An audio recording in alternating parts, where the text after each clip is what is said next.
Misa na yung mga ano natin, na breed mga idol. Ayan o. Laki kagad eh. O diba? So wala. Ayan o. Misa na sila.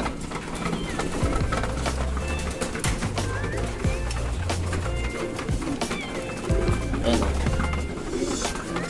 Paano pa tayo? Ayan yung side.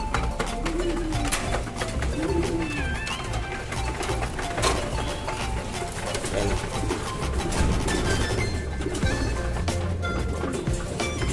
Ayan mga idol, namisa na iba. Susuksukan na tayo. Ayan, pisa na rin. Ito yung best bird natin. Yung dalawa rin, wala pa eh. Doon kaya, sana pisa na rin. Ayan. Pakain muna tayo. Si Dayami oh. Eh, tama si Dayami sa leg eh. Lagas yung leg niya eh. Ayan oh. Pag inangat mo yan, lagas yan eh. Tapos yung pakpak niya lumaylay. Ito. Malpok siya. Malakas yung hangin sa Santa Ana eh. Kaya ano. Sayang. Kailan last lap na. Tsaka tumama si Dayami sa ano. Malpok. Pero gayon pa man, umuwi siya. Ayan, parami pa natin siya. Makatibay na ito. 5 times natin kinarera. Marami na rin ano, binigay na ano to si Dayami. Premyo. Kaya ibibreed na natin siya. Yung tama ni Dayami, mga idol. Oh. Kulay ano, berde. Ayan. Mga maga.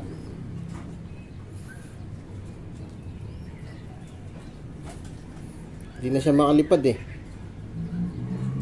Ayan o. Kulay berde o. Mamagayan pag ganyan. Pakpak na dali. Sumalpok to. Buti nung umuwi siya, hindi pa masakit. Kasi hindi na siya makalipad eh. Ayan o. Sumalpok pala siya. Naklak sana to kaso sumalpok eh. Sa kondisyon siya eh. Sa top pick oh. Uwi sana, uwi ito eh. Kaso tinamaan ng ano, salpok. Hindi na siya makalipad eh. Pag nilalagay ko sa kulungan, hindi na siya makalipad.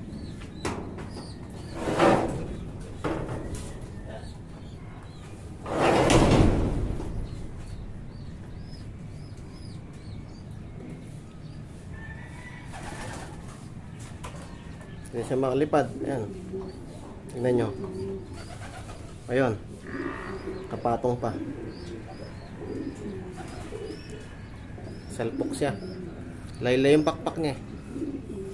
Buti na lang, nung umuwi siya, hindi pa masakit yun. Pero kung inabutan niya ng ano, mga ilang araw doon, wala na, hindi na makauwi. Kasi yung lipad niya, ano na eh.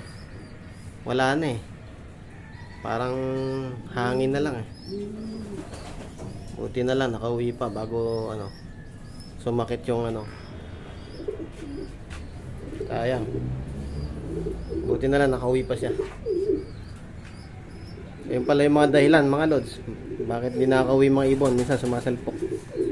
Kung di nahuli, nalalambat, na airgun, nababaril, napapalkon, minsan salpok. Yan, isa sa ano, dahilan.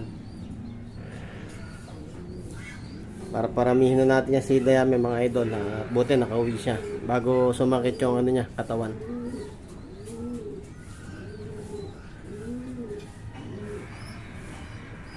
Yung mga lods, hanggang dito na lang muna. At asikasuhin natin yung ano, breeding natin. Tsaka karera sa SDR. Focus tayo sa SDR mga lods. Ay mapanlaban natin. Yung mga lods, salamat.